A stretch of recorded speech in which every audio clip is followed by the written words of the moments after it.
Selamat pagi, Bapak-bapak, Ibu-ibu, dan teman-teman di konferensi. Saya Abidin Kusno dari York University. Seperti yang bisa dilihat di menu acara, saya mendapat tugas untuk menyajikan materi bertema Rural and Urban Dynamics. Ini adalah kira-kira 5 dimensi dari Rural Urban Dynamics, meskipun dalam kesempatan ini saya hanya ada waktu untuk men-share 3 dimensi yang di atas, dominasi, hibridasi, dan migrasi. Saya mulai saja dengan yang dominasi. Nah, kalau kita ambil contoh misalnya Indonesia di awal abad 20 hingga tahun 1970-an, Pulau Jawa masih bisa dianggap daerah perdesaan. Misalnya di tahun 1930-an, pemerintah Belanda mengatakan bahwa hanya sekitar 5,2% penduduk Jawa itu yang tinggal di kota. Di akhir Perang Dunia Kedua, dengan banyaknya migrasi dan juga pengungsi, penduduk Jakarta meningkat menjadi sekitar 800.000 orang. Sementara mungkin Surabaya saat itu sekitar 600.000 orang. Tapi menuju akhir abad 20, kota besar di Jawa, terutama di Jakarta, itu telah bertambah 10 kali lipat.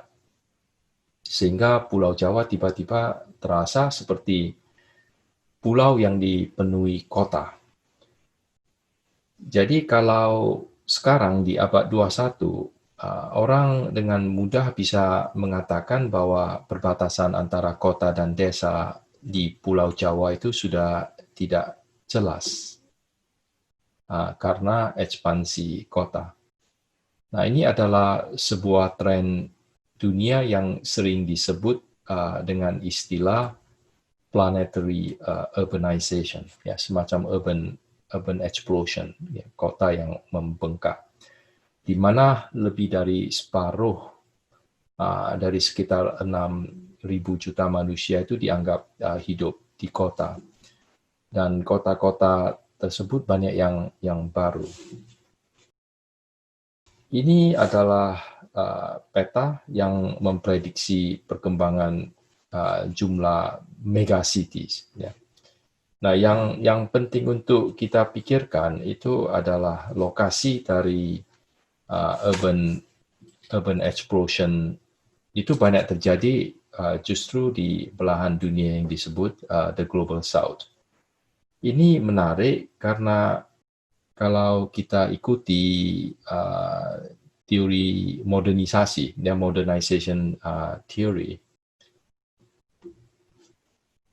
maka urbanisasi, ya, dalam arti pertambahan jumlah penduduk di kota itu dianggap sesuatu yang positif, ya, sehingga di-encourage. Karena urbanisasi dianggap mampu memodernisasikan semua sektor kehidupan, ya, kehidupan sosial, ekonomi, dan juga politik. Nah, sementara pendekatan yang berbeda, ya, yang dari planetary urbanization tadi, itu bukan menekankan segi positifnya saja, tapi justru menekankan dampak negatif dari ekspansi urban, ya, seperti tergesernya desa yang makin tersingkir dan juga makin tertransformasi.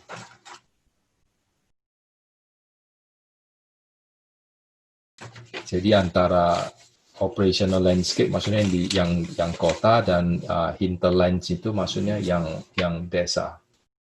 Jadi planetary urbanization itu membuat kita tidak bisa lagi melihat penampilan kota hanya melalui ini apa-apa yang berhasil ditampilkan di urban. Tapi kita juga harus melihat transformasi yang luar biasa yang terjadi di areal non-urban, ya, seperti di hinterland. Nah, Di samping itu, urban explosion, planetary urbanization itu beranggapan bahwa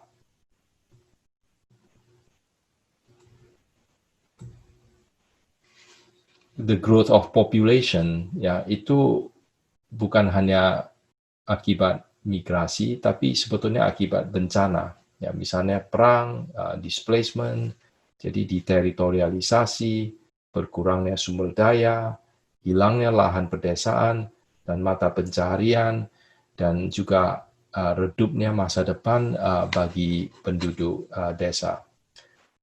Sehingga ada yang mengatakan bahwa the rise of urbanity itu sama dengan the end of peasantry.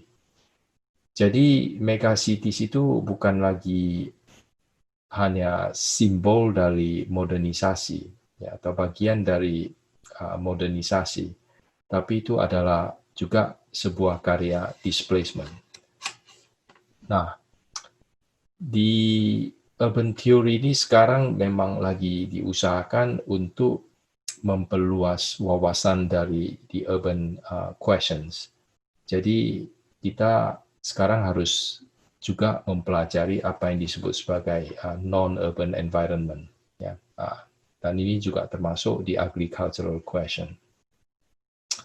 Sebelumnya memang ada gap atau jarang ada komunikasi antara katakanlah studi perkotaan dengan studi perdesaan.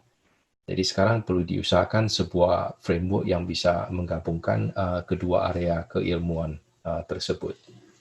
Ya. Nah, sekarang saya mau masuk ke tema atau komponen yang kedua, hibridasi. Ya. Di awal tahun 90-an, ada seorang profesor Kanada yang sebetulnya asal beliau itu dari New Zealand. Namanya Terry McGee, economic geographer. Beliau mengembangkan sebuah konsep untuk memahami urbanisasi yang beliau anggap karakteristik Asia Tenggara, terutama Indonesia. Sehingga beliau memakai istilah desa kota, ya, gabungan dari dua kata, desa dan kota. Titik berangkat beliau bukan lagi urban explosion seperti planetary urbanization. Beliau lebih tertarik pada fenomena hibridasi yang mengambil wujud campuran antara kota dan desa. Ya, jadi seperti yang dia sendiri pakai istilah gado-gado. Jadi kalau kita keluar kota, bukan berarti kita langsung masuk desa. Karena di luar kota itu sering bisa kita lihat pabrik-pabrik atau perkembangan real estate yang berdampingan dengan sawah dan seluruh lingkungan pedesaan. Jadi kalau kita lihat diagram yang demikian, yang bagian sedikit abu-abu ini adalah katakanlah peri-urban area, dan yang kuning inilah yang akhirnya menjadi sebuah teritorial yang bersifat desa kota. Nah, ini kemudian akan berkembang terus dan akhirnya megacities itu bukan lagi sebetulnya megacities, tapi mega desa kota. Nah, ini adalah sebuah konsep yang ingin menunjukkan koeksistensi antara yang agricultural dengan yang non-agricultural, antara yang urban dengan yang non-urban. Jadi terbentuk sebuah desa kota yang mengambil elemen yang sekaligus kota dan desa. Ya. Ini kira-kira bentuk yang bisa kita lihat, ya, campuran antara apa yang disebut sebagai plain area yang bersifat kota dengan areal yang bersifat persawahan, pedesaan, dan kemudian perumahan, rumah-rumah kampung di sekitarnya. Saya ingin melanjutkan dengan sebuah konsep yang bisa dikatakan sebagai kampung kota. Ya, ini juga bagian dari konsep hibridasi. Jadi karakter dari ruang desa kota yang terjadi di pinggiran kota itu sebetulnya bisa kita lihat juga di dalam kota. Ya. Karena fenomena desa kota itu sebetulnya tidak asing bagi orang yang hidup di kota. Kita masih ingat sebetulnya keluhan salah satu gubernur Jakarta di masa Orde Baru bahwa Jakarta itu sebuah big village. Dan hingga saat ini itu kalau kita di kota kita masih bisa melihat banyak kantong-kantong pemukiman yang memperlihatkan ciri-ciri pedesaan.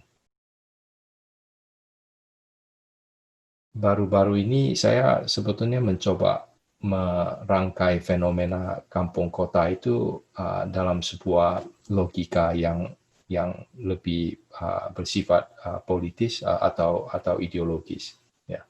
Saya anggap kampung itu adalah sebuah pemukiman tengah. Jadi kalau kita lihat diagram ini, katakanlah yang desa kota region ini kita anggap ini adalah kampung kota, bukan hanya desa kota. Ya. Sehingga yang terbentuk adalah sebuah middle settlement, sebuah middling urbanism. Dan ini karena kita seringkali dengar bahwa kampung itu adalah sebuah ruang transisi. Ya, dan ini adalah ungkapan yang sering kita dengar dari pemerintah dan juga dari penghuni kampung sendiri. Jadi kampung kota itu seakan-akan adalah sebuah batu loncatan ya, untuk menjadi kelas kota. Nah, yang menarik justru karena ada harapan mobilitas kelas ya menjadi kelas kota, maka kampung itu sebetulnya memoderasi potensi konflik antara kota dan desa. Ya, dengan kata lain, ya tanpa kampung, ya misalnya kalau kita hilangkan komponen kampung kota yang berada di antara desa dan kota itu bisa terjadi konflik ya antara desa dan kota. Karena ketimpangan yang luar biasa dari kedua tempat tersebut. Jadi dari perspektif desa, selama kota masih ada kampung, maka ia masih bisa dianggap sebagai tempat yang memberi semacam agensi pada penduduk di desa ya untuk memperbaiki kehidupan ekonomi dan juga memberi harapan peningkatan status sosial, meskipun tidak ada jaminan. Ya. Jadi kampung kota itu diperlukan untuk memberi harapan dan juga imajinasi mobilitas, ya. Dan sekaligus menghindari konflik yang luar biasa antara kota dan desa. Dengan kata lain, kampung itu adalah semacam shock breaker, ya, peredam kejut dari sebuah tumbukan yang bisa saja terjadi antara kota dan desa. Ya itulah yang saya maksudkan sebagai kota tengah, ya, middling urbanism. Dinamika hubungan desa dan kota itu juga sebetulnya adalah kekuatan yang membangun kota. Jadi misalnya ambil contoh ya yang pernah saya ketahui itu gedung-gedung di Jakarta ya dari yang besar hingga yang kecil itu banyak dibangun oleh tukang-tukang yang diambil dari desa. Ya. Jadi bidang konstruksi itu ya baik yang berasal dari pemerintah, yang melibatkan konsultan, kontraktor, itu pada umumnya tergantung pada para mandor yang merekrut pekerja dari berbagai desa ya. Dan ini sering disebut sebagai kerjasama antara sektor formal dan sektor informal yang sebetulnya adalah kerjasama antara desa dan kota. Jadi di balik gedung-gedung tinggi, di balik pabrik-pabrik, dan di balik shopping mall itu ada celah-celah pemukiman kampung, ya. Dan ini jelas terlihat jaringan hubungan yang sangat erat antara kedua sektor ini. Dan kita juga tahu bahwa di tengah-tengah real estate malahan kadang-kadang itu ada kampung yang menampung pegawai, menampung pekerja, supir, tukang kebun, pembantu, dan juga penjaga warung yang sebetulnya menghidupi atau menghidupkan sektor formal tersebut.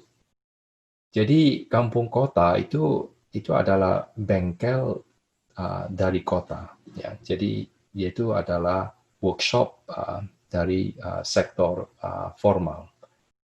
Dia juga boleh dikatakan adalah sebuah infrastruktur yang berfungsi, ya. Jadi bagi kota, bagi negara, bagi investor, karena dengan adanya kampung kota itu sedikit sekali biaya infrastruktur yang perlu ditanggung langsung oleh negara dan juga oleh investor. Jadi dengan demikian kota tengah, ya, dalam bentuk kampung kota itu bisa dilihat sebagai sebuah statecraft, ya, art of governing, yang dengan keberadaan kota tengah tersebut, kampung kota tersebut, ia memberi kestabilan, ya, dalam hubungan yang sebetulnya sangat kontradiktif, ya, antara kepentingan kapital, kepentingan pemerintah, dan juga kepentingan masyarakat dan desa. Baik, sekarang saya mau masuk yang ketiga, ya, atau yang terakhir, yang mengenai migrasi. Nah, pemerintah kota itu mengenal berbagai jenis migrasi, ya, meskipun sering tidak masuk statistik. Ada migrasi musiman, ya, yang mengikuti masa panen, ada migrasi berulang yang circular, yang pekerjaannya ada di kota, sementara keluarga ada di desa. Dan ada juga migrasi permanen, ya. Kalau dulu karena desanya jauh, tapi sekarang sering karena tidak ada lahan lagi di desa. Nah, yang sering dipertanyakan adalah apakah kampung kota, misalnya di Jakarta, itu dianggap rumah oleh para migran tersebut, ya. Nah, ini tentu ini hanya bisa dijawab melalui sebuah kajian yang bersifat etnografis, ya. Nah, juga misalnya dari cultural studies. Jadi dari perspektif misalnya migran, apakah desa dan kota itu terpisah, ya? Apakah kota itu dianggap tempat yang permanen atau tidak permanen, ya? Dan ini menyangkut masalah ruang, masalah memori, masalah placemaking, dan juga masalah pembentukan identitas. Nah, ini mungkin bisa kita refleksi melalui fenomena mudik, ya. Di mana kalau kita di Jakarta itu bisa merasa bahwa kota itu ditinggal tidur sementara, ya, karena jutaan penduduk di kota itu yang pulang kampung, ya, atau pulang desa. Nah, ini yang sering bikin panik kelas menengah kota yang terpaksa atau sekalian ini mencari kesempatan untuk liburan, ya, ke tempat yang ada hotel. Karena sudah tidak ada pembantu di rumah. Nah, bagi para pemudi, pulang kampung, ya, atau pulang desa itu bisa dianggap sebagai sebuah tradisi yang sebetulnya berdimensi eksistensial. Karena melalui mudik, mereka secara pribadi itu membawa apa-apa yang dianggap hasil usaha individual, yaitu dari kota ke desa masing-masing. Jadi sepertinya ada pengakuan yang kemudian diperoleh dari desa, ya, yang memperkuat ikatan mereka terhadap desa dan juga sebaliknya terhadap kota. Ini yang membuat kita merasa bahwa yang disebut rumah bagi pemudi itu adalah kota dan desa sekaligus. Ya. Kemudian pertanyaan yang juga mau kita sampaikan melalui dimensi migrasi itu adalah ini, sikap dari misalnya pemerintah. Nah, ini menarik untuk dipikirkan karena kalau kita lihat ini slide yang berikutnya, pada umumnya pemerintah kota, ya ini sejak misalnya di zaman Belanda, ya saat pemerintah kota dibentuk di tahun 1903 untuk kasus Jakarta, itu sedikit sekali perhatian yang diberikan pada kampung. Ya meskipun ada program Kampung Improvement Project yang sebetulnya mulainya dari zaman Belanda, kemudian ditarik kembali di zaman Orde Baru. Yang menarik kalau kita baca misalnya karya-karya Marco Kartodikromo di tahun 20-an, ya, hingga Pramudia Anantatur di tahun 50-an, dan juga kemudian tahun 90-an dari karya seni Dede Eri Supriya, kota itu sering dianggap sebagai tempat yang asing, ya, yang mendominasi, yang menggeser penduduk, yang menggusur kampung, dan juga menggusur desa. Jadi kampung dan desa itu dianggap tidak permanen, ya, dan sehingga ya sering dibiarkan atau dikorbankan demi pembangunan kota. Dan ini akhirnya membawa kita kembali lagi ke tesis planetary urbanization.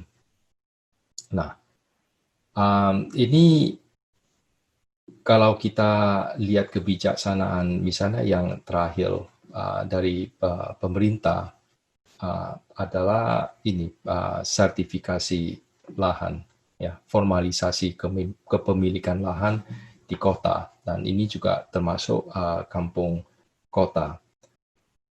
Nah, ini memang sifatnya sebetulnya ingin menstabilkan kampung, ya, membuat kampung sedikit lebih permanen. Tapi ia juga bisa mempunyai dampak terhadap sebuah proses yang di urban theory itu disebut sebagai gentrifikasi, yang bisa menggeser penduduk miskin dari sebuah kampung. Karena sertifikasi itu cenderung menghilangkan atau mengurangi pasar lahan informal. Dan kalau itu hilang, maka kampung kota itu menjadi lebih unaffordable. Dan unaffordable itu berarti akan mengurangi migrasi dari kaum miskin yang di desa. Karena habisnya lahan penduduk ini yang lebih affordable di dalam kota. Jadi ini adalah hal yang perlu kita perhatikan dari dinamika urban and rural dynamic. Saya pikir waktu saya juga sudah berakhir, dan saya mungkin langsung saja sedikit ke kesimpulan.